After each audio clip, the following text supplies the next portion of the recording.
नमस्कार दोस्तों, मैं नवीन कुशवाहा आप सभी का यस एकेडमी में स्वागत करता हूं। दोस्तों, करंट अफेयर्स में आज हम आपको पढ़ाने जा रहे हैं घटना चक्र की आँख वाली मैगज़ीन। घटना चक्र की आप ये आँख देख ही रहे हैं, आँख वाली दृष्टि 2024 जो यूपी में जो पेपर होते हैं, खास करके मैं यूपी की बात कर दूं तो स्टेट पीसीएस और आरओ का जो पेपर होता है उसी टाइम में ये मैगज़ीन निकलती है। इस सभी को पता है तैयारी करने वालों को। तो ये पूरा साल का मैगज़ीन होती है। 1 जनवरी 2028 से 1 जनवरी 2023 से लेके 10 जनवरी 2024 तक का इसमें करंट अफेयर्स दिया हुआ है। बहुत से ऐसे दोस्त हैं, छात्र हैं जो आखिरी समय में ये मैगज़ीन ना परचेस करके वो रिवीजन करना पसंद करते हैं यूट्यूब पर कि फटाफट वीडियो स्पीड बढ़ा के हम ये देख सकें। तो उनके लिए वीडियो बहुत ही महत्वपूर्ण है। और याद रखिएगा कि आरओ या स्टेट पीसीएस की पूरे भारत में या फिर खास करके यूपी में ये 30 से 35 क्वेश्चन जो आते हैं उनमें से 1-2 क्वेश्चन को छोड़ दीजिए तो सारे क्वेश्चन इसी मैगज़ीन से आते हैं। ये इतनी महत्वपूर्ण मैगज़ीन है, ये आप सभी जानते हैं। तो घटना चक्र की ये आँख वाली दृष्टि मैगज़ीन। तो दोस्तों, आइए शुरू करते हैं पूरा साल का करंट अफेयर्स। और इस करंट अफेयर्स को पार्ट 1, 2, 3 इस तरह सीरीज में आएगा।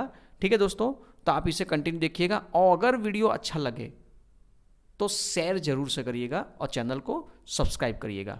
ठीक है दोस्तों, तो आइए शुरू करते हैं। फर्स्ट क्वेश्चन, पहले जितने भी नेशनल लेवल के करंट अफेयर्स हैं जो पिछले 1 सालों में पूछे जा चुके हैं और आगे भी पूछने की संभावनाएं सबसे ज़्यादा हैं, वही करंट अफेयर्स इस मैगज़ीन में आते हैं, जिसे सभी मार्केट में आते ही ये मैगज़ीन कैसे तुरंत बिक जाती है ये सभी को पता है।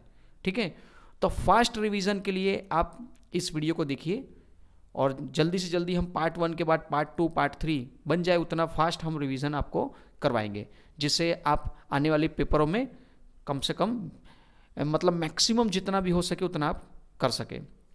तो फर्स्ट है स्वच्छ सर्वेक्षण 2023। हाल फिलहाल में अभी 11 जनवरी को ही स्वच्छ सर्वेक्षण 2023 आया है। तो 11 जनवरी 2024 को राष्ट्रपति द्रौपदी मुर्मू ने स्वच्छ सर्वेक्षण 2023 का परिणाम घोषित किया है। किसने किया है, आपसे एक सीधा सवाल पूछ लें तो कब हुआ? 11 जनवरी 2024 राष्ट्रपति द्रौपदी मुर्मू द्वारा। और इसमें बताया गया है कि 2023 में 4477 शहरों का आकलन किया गया है। मतलब 4477 इतने शहरों को इसमें शामिल किया गया, देखा गया है। और इसी के साथ साथ में कहा गया है जिसमें 61 छावनियाँ, ठीक है, आप याद रखिएगा 61 छावनियों की बात हो रही है, तो 61 छावनियाँ भी इसमें शामिल है। ठीक है, तो 61 छावनियों के बारे में बताया जा रहा है कि 61 छावनियाँ भी इसमें हैं। साथ में 88 गंगा किनारे बसे शहर 88, याद रखिएगा 88 गंगा किनारे बसे जो शहर हैं उनके बारे में भी ये बता रहा है। नगर शामिल हैं। अब खास आपको पता है कि गंगा सबसे बड़ी जो नदी है वो सबसे ज़्यादा यूपी से गुजरती है, लंबाई उसकी यूपी में ज़्यादा है, तो सबसे ज़्यादा गंगा किनारे बसे शहर जो हैं वो भी यूपी में ही हैं। ठीक है, फिर यह 8वां संस्करण है। याद रखिएगा स्वच्छ सर्वेक्षण 2023 ये कौन से नंबर का है? ये 8वां नंबर का सर्वेक्षण है, ये याद रखिएगा, जो विश्व का सबसे बड़ा शहरी स्वच्छ सर्वेक्षण माना गया है, बन गया है, मतलब ठीक है, बन गया है, ये याद रखिएगा। तो फर्स्ट सवाल, किनके द्वारा ये घोषित किया गया? द्रौपदी मुर्मू द्वारा। कितने शहर हैं? 77। इसमें कितनी छावनियाँ हैं? 61। और गंगा किनारे बसे नगर 88 लिए गए हैं और ये 8वां संस्करण है, इतना ही आपको याद रखना है। ठीक है, लास्ट टाइम, ठीक है, यह याद रखिएगा कि लास्ट टाइम जो लगातार 7वीं बार इंदौर भारत का सबसे स्वच्छ शहर घोषित किया गया था, 7वीं बार, याद रखिएगा। लेकिन इस बार ऐसा हुआ है कि इस बार सूरत गुजरात को भी प्रथम रैंक मिला है। मतलब फर्स्ट रैंक में अब 2 शहर हो गए हैं। ठीक है, तो देखिए कुछ पॉइंट्स हैं आपको याद रखना होगा, क्योंकि क्वेश्चन स्वाभाविक है, बनना तो है ही। ठीक है, तो देखिए 10 शहर हैं रैंकिंग में 1 लाख से अधिक जनसंख्या वाले, तो उसमें फर्स्ट देखिए 2 है, इंदौर और सूरत, ये फर्स्ट रैंक में है। फिर तीसरा रैंक है नई मुंबई महाराष्ट्र का, चौथा रैंक है विशाखापट्टनम का, विशाखापट्टनम आंध्र प्रदेश में, 5वां रैंक है भोपाल का। इस तरह कुल 10 रैंक हैं। हमें सब याद न रख के पहले नंबर पर कौन है, जिसमें 7 बार इंदौर फर्स्ट आया है और 8वीं बार में दोनों फर्स्ट में आए हैं, ये याद रखना है। फिर तीसरा, चौथा, 5वां कौन है, ये भी याद रखिए। तो 1 लाख से अधिक जनसंख्या वाले शहरों की बात हुई। अब 1 लाख से कम जनसंख्या वाले शहरों में तो फर्स्ट है सासवड़ महाराष्ट्र, और दूसरा है पटना एनपी छत्तीसगढ़, मतलब ठीक है, याद रखिएगा। ठीक है, उसके बाद में राज्यों की सूची में महाराष्ट्र फर्स्ट है, फिर नंबर 2 में मध्य प्रदेश। यहाँ राज्य में कौन फर्स्ट आ रहा है स्वच्छता के बारे में, तो उसमें महाराष्ट्र फर्स्ट आया है और मध्य प्रदेश सेकंड। ठीक है, मध्य प्रदेश सेकंड आया है और छत्तीसगढ़ तीसरा नंबर है। अब याद रखिएगा, हम अगर यूपी की एग्जाम दे रहे हैं तो कुल 27 राज्यों में इस सूची में उत्तर प्रदेश का स्थान कौन सा है, 9 नंबर का स्थान। याद रखिए, मैंने कुछ अंडरलाइन पहले से करके रखी है, जो हाईलाइट होंगी आपको पहले से बताने में आसान रहेगा और आप उसे समझ सकते हैं कि कितना महत्व है उस अंडरलाइन का। उत्तर प्रदेश 9वां स्थान है, जबकि बिहार कौन से स्थान पर है, 15वें स्थान पर है। स्वच्छता में राज्यों की गिनती में 27 राज्यों में 9वां नंबर किसका है, यूपी का है। ठीक है, और गंगा किनारे जो बसे शहर हैं उसमें नंबर 1 के रैंक पर बनारस है, जो प्रधानमंत्री मोदी जी का संसदीय क्षेत्र भी है। फिर दूसरे नंबर पर प्रयागराज आता है, फिर तीसरे में बिजनौर, और चौथे में हरिद्वार आता है, और 5वें में कन्नौज। मतलब टॉप 5 में यूपी के 4 हैं और एक उत्तराखंड का है हरिद्वार, ये याद रखिएगा। ठीक है दोस्तों, और जितने भी पॉइंट हैं जो पूछे जा सकते हैं करंट अफेयर्स रिलेटेड, वही हम आपको इसमें से बता रहे हैं। मध्य प्रदेश महू छावनी, गंगा बेसिन की बात कर रहे हैं, भारत का सबसे स्वच्छ छावनी घोषित किया है। याद रखिएगा मध्य प्रदेश का। तो आपसे पूछा जाए कि भारत का सबसे स्वच्छ छावनी, तो मध्य प्रदेश महू छावनी, महू। ठीक है, ये याद रखिएगा। फिर आगे देखते हैं चंडीगढ़। तो चंडीगढ़ जो है सर्वश्रेष्ठ सफाई मित्र सुरक्षित शहर घोषित किया गया। क्या है, चंडीगढ़ को सर्वश्रेष्ठ सफाई मित्र सुरक्षित शहर घोषित किया गया है, ये याद रखिएगा। अगर दोस्तों आप इस चैनल में नए हैं तो चैनल को सब्सक्राइब करिएगा और वीडियो को भी शेयर करिएगा।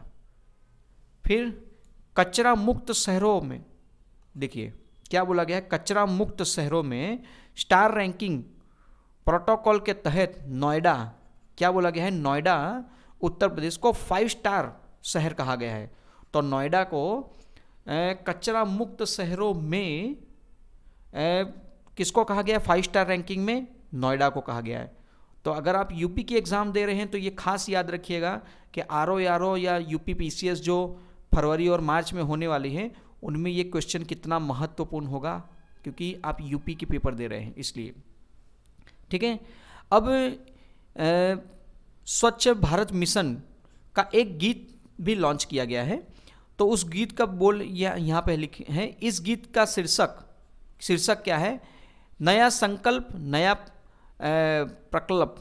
ठीक है, ये एक टैगलाइन है, आप याद रखिएगा, नया है। ठीक है, और इस गीत के गायक कौन है, तो कैलाश खेर, आप सभी नाम से जानते हैं कैलाश खेर को। तो इस गीत के कौन है, सिंगर कैलाश खेर हैं। ठीक है, आगे एक नेक्स्ट देखते हैं करंट अफेयर्स। पीएम जनमत आपसे सीधा सीधा पूछे पीएम जनमत है तो हमें तो सबको याद हो जाएगा पीएम जनमत मतलब आदमियों को इकट्ठा करके जनमत संग्रह या कुछ होता था उस, लेकिन ऐसा नहीं है।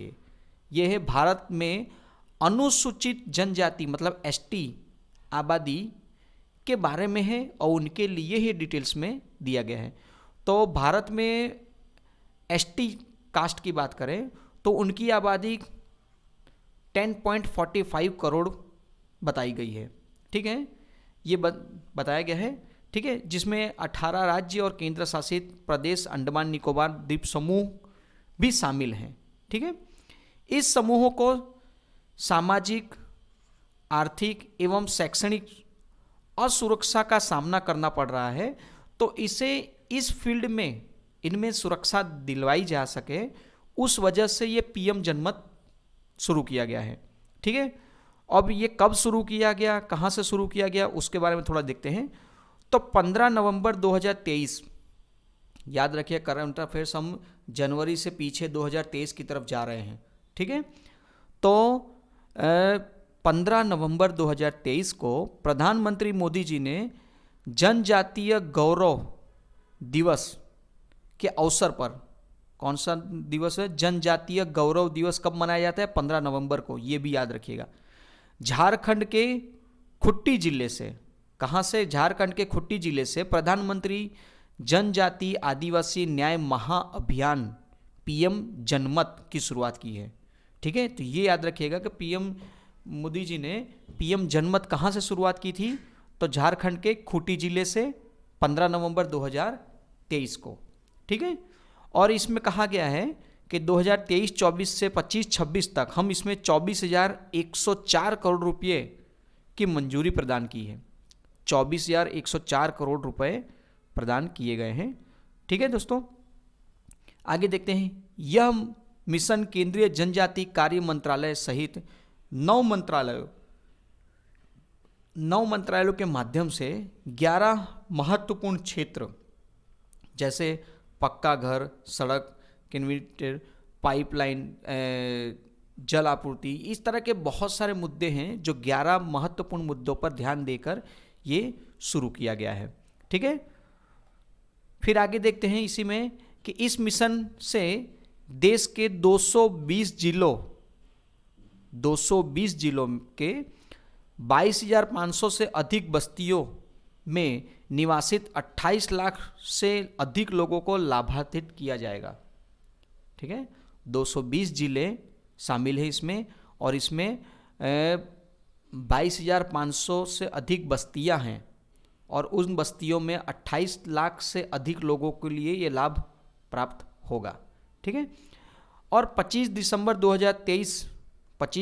2023 से केंद्रीय जनजाति कार्य मंत्रालय ने पीएम जनमत के तहत एक सूचना, शिक्षा और संचार अभियान भी शुरुआत किया है।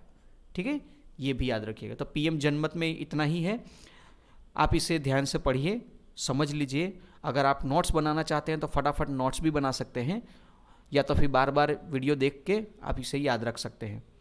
आगे देखते हैं, नेक्स्ट क्वेश्चन है नमो ड्रोन दीदी योजना। नमो ड्रोन दीदी योजना, अभी इसमें नमो ड्रोन तो समझ गए, लेकिन इसमें दीदी योजना, क्योंकि यह महिलाओं द्वारा संचालित होने वाला ये कार्यक्रम है, इसलिए इसमें दीदी योजना भी ऐड की गई है। तो नमो ड्रोन दीदी योजना बताई गई है। ठीक है, तो आगे चलिए इसमें देखते हैं कृषि ड्रोन। आपने कभी कहीं ना कहीं देखा है कि हम कह सकते हैं कि खाद का छिड़काव या अन्य कुछ रासायनिक जीव जंतुओं को मारने के लिए दवा का छिड़काव ड्रोन का उपयोग बहुत होता है। विदेशों के वीडियो हमने देखे हैं, बहुत जगह ड्रोन के द्वारा यूरिया खाद का छिड़काव भी होता है। तो ये वही चीज़ है जो भारत में भी ये शुरुआत की जा रही है, और ये महिलाओं द्वारा शुरू की जा रही है। तो कैसे शुरू कर रहे हैं इसके बारे में देखते हैं। कृषि ड्रोन के माध्यम से उर्वरकों के छिड़काव की प्रणाली स्वचालित हो गई है, जिससे समय की भी बचत होती है। आपको भी पता है कि पहले तो 2-3 आदमी चाहिए उसको छिड़काव करने के लिए, उसमें समय जाता है। क्या होता है ड्रोन में डब्बे में डालिए और ड्रोन को आप संचालित करिए और पूरे खेत में आप 5 से 10 मिनट में आप जो भी छिड़काव करना चाहते हैं वो आराम से कर सकते हैं। तो इसकी शुरुआत की गई है और इसकी ट्रेनिंग भी दी जाएगी, और किस तरह टेक्नीशियन होगा, कौन होगा, कैसे होगा, ये भी हम देखते हैं इसमें। तो 29 नवंबर 2023, याद रखिएगा 29 नवंबर 2023 को केंद्रीय मंत्रिमंडल ने नमो ड्रोन दीदी योजना की मंजूरी प्रदान की है, ठीक है। और 30 नवंबर 2023 को प्रधानमंत्री नरेंद्र मोदी जी ने प्रधानमंत्री महिला किसान ड्रोन केंद्र का शुभारंभ किया है, ठीक है। तो 29 नवंबर को मंजूरी मिली और 30 नवंबर को प्रधानमंत्री मोदी जी ने प्रधानमंत्री महिला किसान ड्रोन केंद्र का उद्घाटन किया है, ठीक है। और याद रखिएगा यह एक केंद्रीय क्षेत्र योजना है, केंद्र द्वारा चलाई जाएगी किसी न किसी क्षेत्र में, ठीक है। और 2024-25 से लेकर 25-26 तक इसमें 1261 करोड़ रुपया, अमाउंट भी याद रखिएगा, 1261 करोड़ रुपया 2025-26 तक में इसमें निर्धारित किए गए हैं।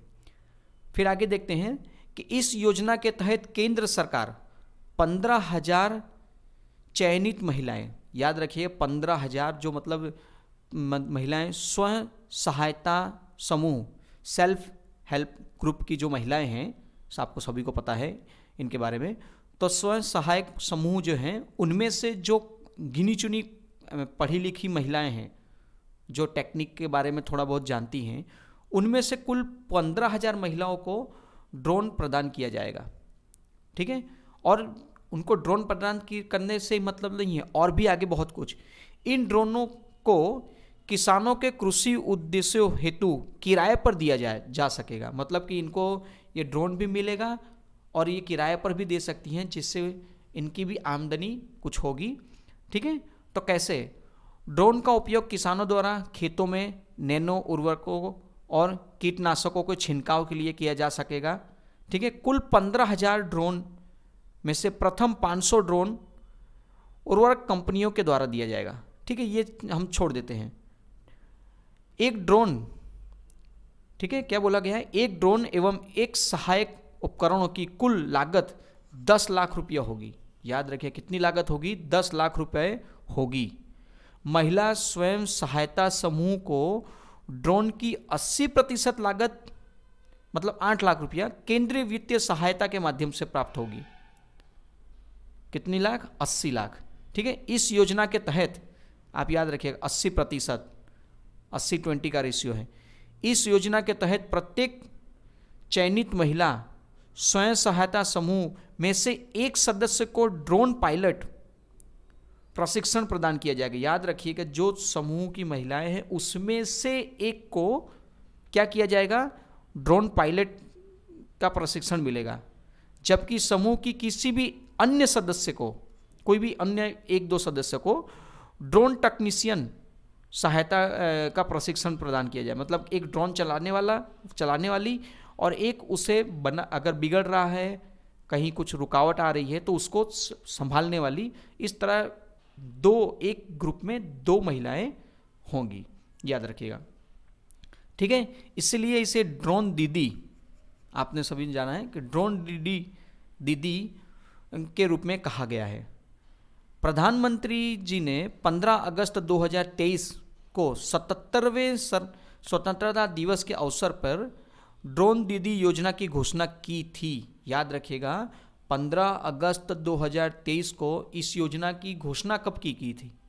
तो आप बोलिएगा कि 15 अगस्त 2023 को 77वें गणतंत्र दिवस में ड्रोन दीदी योजना की घोषणा की गई थी, याद रखिएगा। लेकिन आपके सामने है कि 29 नवंबर 2023 को इस मंजूरी मिली, ठीक है।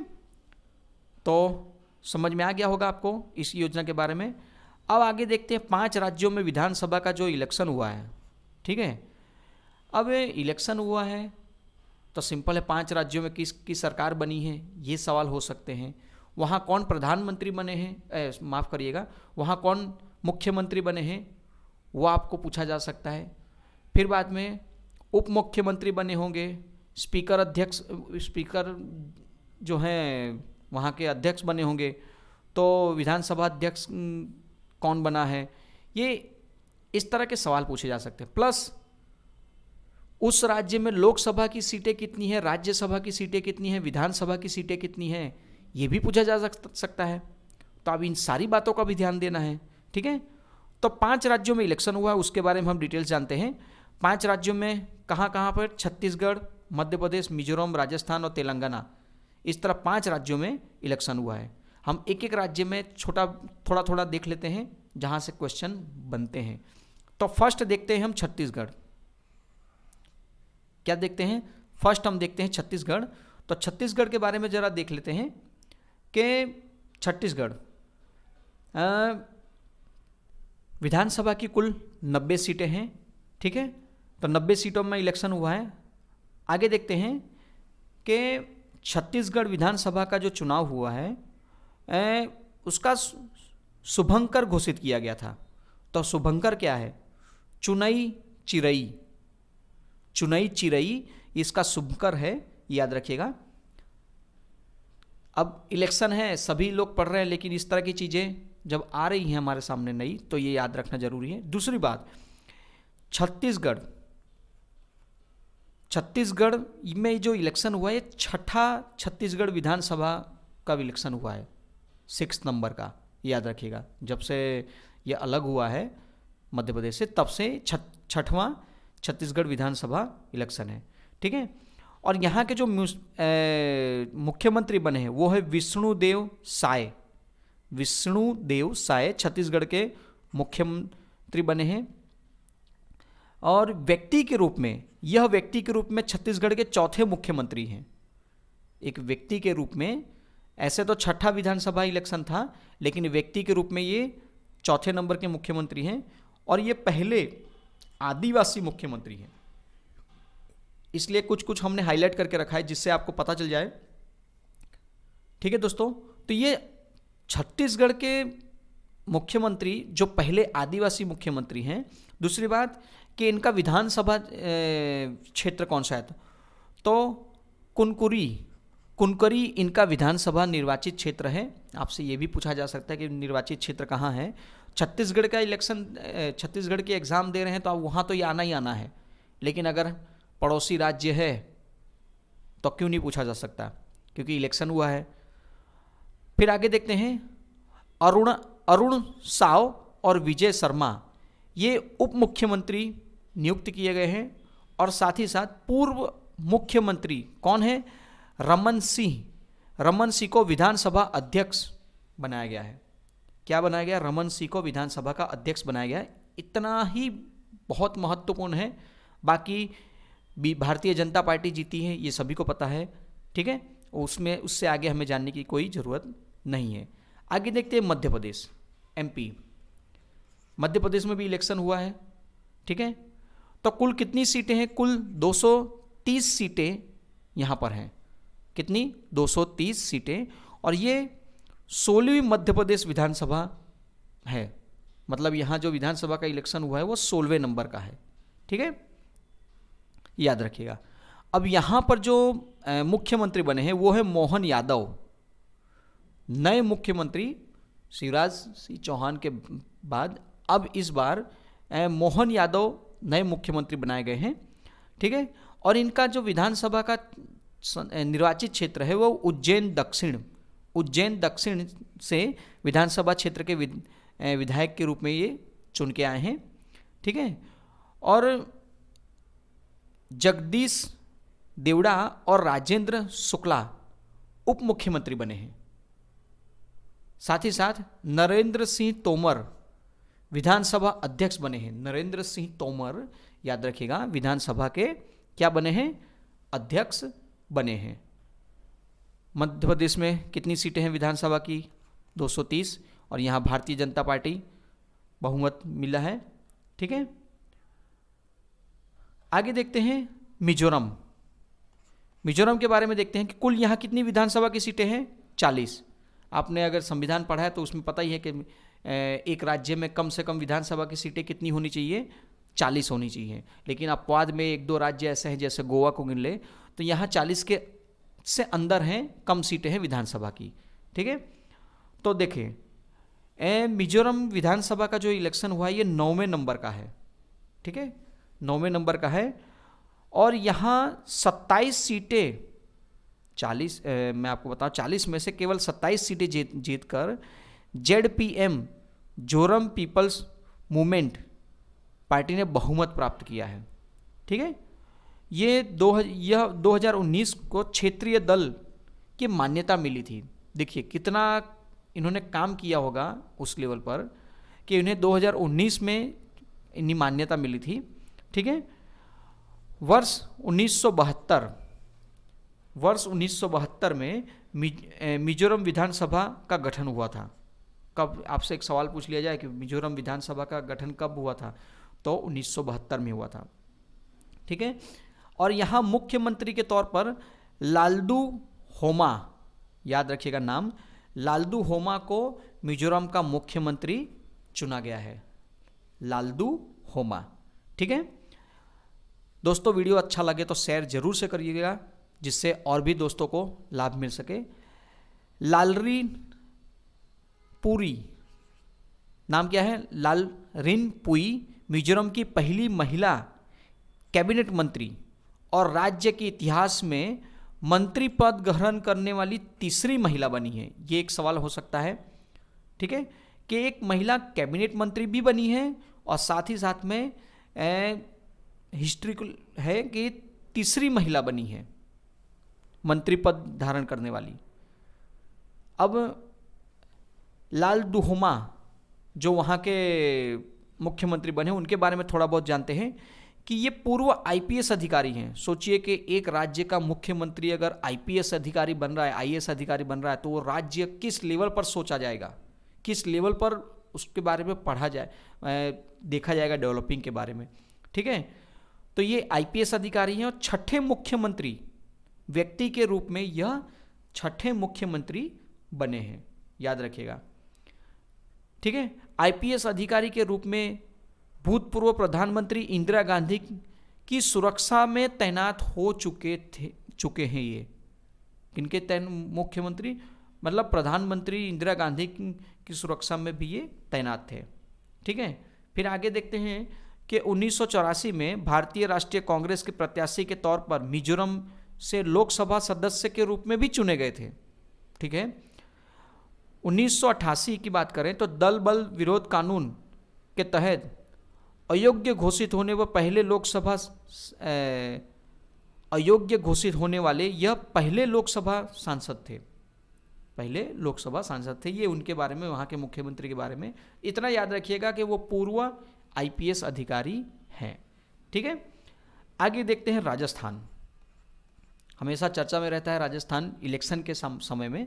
ऐसे तो बहुत सारी चीज़ें अच्छी अच्छी हैं राजस्थान के बारे में, लेकिन जब इलेक्शन होता है तो उसके बारे में चर्चा होती है कि हर बार वहाँ पार्टियाँ बदलती है, एक बार कांग्रेस आती है, एक बार बीजेपी आती है, ये चलता रहता है और इस बार भी ऐसा ही हुआ है।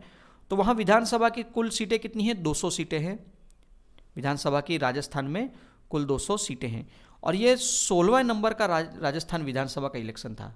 16वां राजस्थान विधानसभा गठन किया गया है, वो इलेक्शन था, ठीक है। अब इन सभी राज्यों के लोकसभा सीट और राज्यसभा सीट कितनी है वो आप कमेंट बॉक्स में लिख के भेजिए, आप अपनी नोट्स में भी लिखिएगा, ठीक है। यहाँ के मुख्यमंत्री बने हैं भजन लाल शर्मा। राजस्थान के जो मुख्यमंत्री बने हैं वो है भजन लाल शर्मा बने हैं। विधानसभा चुनाव में सांगानेर विधानसभा से ये निर्वाचित हुए हैं। और ख़ास एक चीज़ इसमें देखने को मिली है कि प्रथम अवसर है जो शर्मा विधायक के निर्वाचित हुए, मतलब ये फर्स्ट टाइम विधायक बने और फर्स्ट टाइम में ही ये मुख्यमंत्री बन गए, सबसे बड़ी बात है। तो कहाँ से, सांगानेर विधानसभा क्षेत्र से निर्वाचित हुए हैं और फर्स्ट टाइम निर्वाचित हुए और बन गए।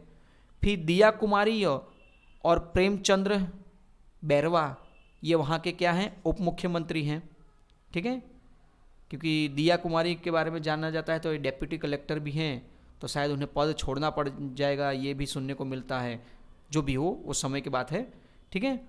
वासुदेव देवनानी क्या नाम है, वासुदेव देवनानी, ये राजस्थान विधानसभा के अध्यक्ष नियुक्त किए गए हैं। क्या है, अध्यक्ष बने हैं। ठीक है, राजस्थान में कुल कितनी सीटें हैं विधानसभा की, 200 सीटें हैं, ये याद रखिएगा।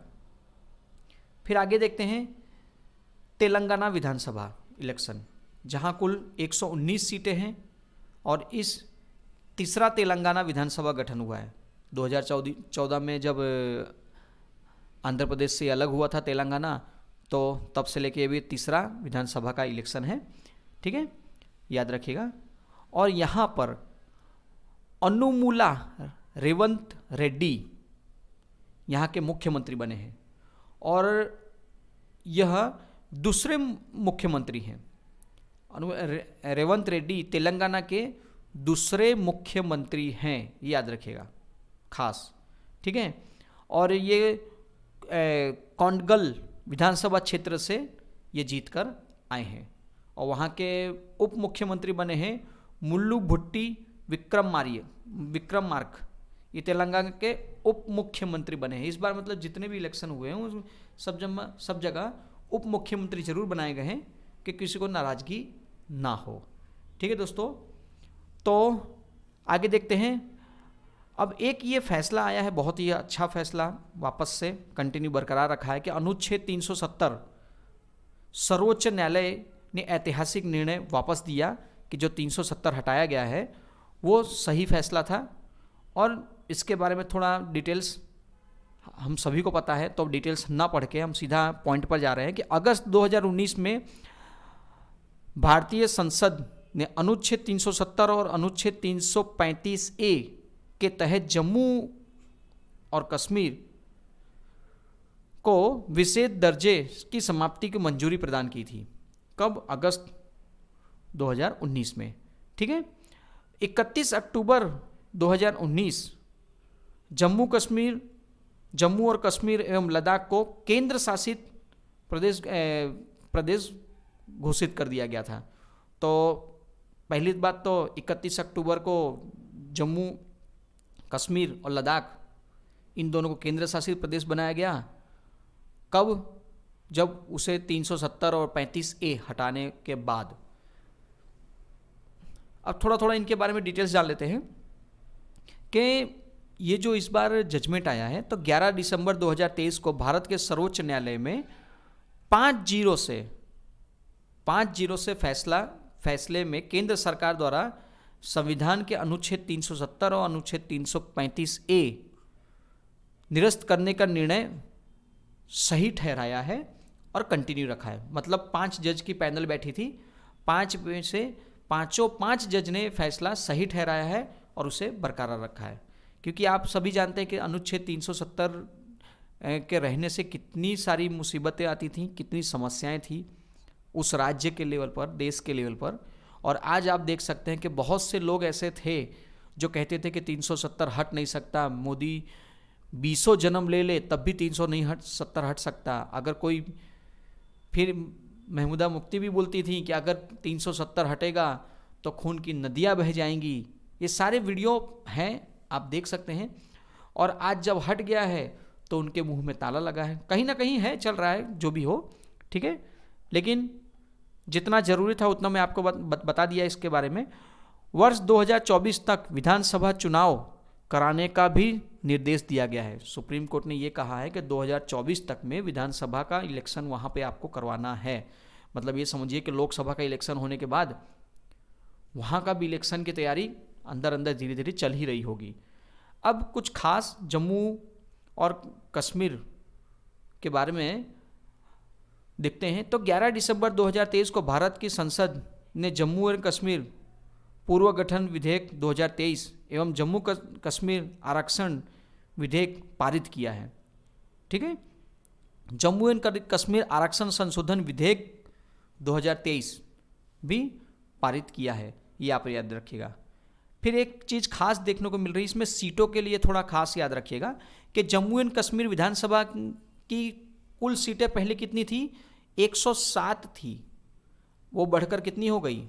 114। ठीक है, फिर 43 सीटें जम्मू की और 47 सीटें कश्मीर की हैं, ये भी याद रखिएगा। पाकिस्तान कब्जे जिसे पीओके हम कहते हैं, वहाँ पे 24 सीटें वो आरक्षित की गई हैं। अभी वहाँ इलेक्शन नहीं होता है क्योंकि वो पीओके पाकिस्तान के कब्जे में है, लेकिन वो बहुत जल्द, आशा है कि अगर ऐसा ही चलता रहा तो बहुत जल्द पीओके भी भारत में शामिल हो जाएगा, ये हमें आशा है। ठीक है, वो भविष्य की बात है, देखेंगे। तो ये 370 कंटिन्यू रखा गया है। बहुत से लोगों ने पिटीशन दायर किया था, केस कंटिन्यू चालू करा था, लेकिन ये फैसला आ गया है, आपके सामने है। ठीक है, तो याद रखिएगा।